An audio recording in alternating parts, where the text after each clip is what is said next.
PG&E in financial hot water, planning to file for bankruptcy. The question tonight, what does that mean for customers? Now, this would be one of the biggest bankruptcy filings in U.S. history as PG&E struggles to cope with the costs of California's massive wildfires. Betty Yu has the update. The Camp Fire, the most destructive in state history, killed 86 people, destroyed 14,000 homes and 500 businesses. It is believed that it may have started when a PG&E power line came down on nearby trees, and it's in part why the utility says it now faces $30 billion in liability claims.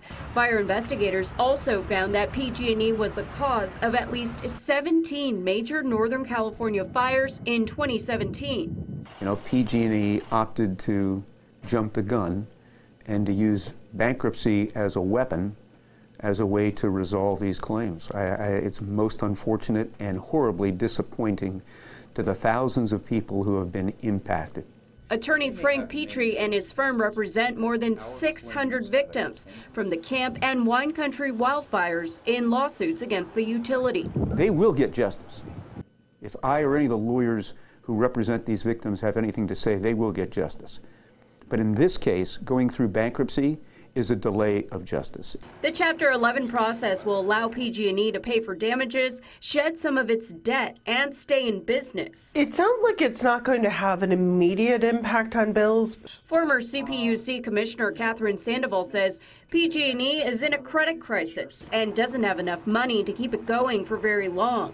PG&E is planning some alternative financing arrangements, but if it's fined or has to borrow money, experts say that could mean a rate hike. We need to hear the plan, and we need to hear the plan soon, because what's important is to make sure that we don't end up in the situation where the operation of the utility is compromised. This is the second time PG&E filed for bankruptcy in 2 decades. The last time was in 2001. It followed widespread blackouts in the state that led to a negotiated rate increase that we are still paying for on our bills today.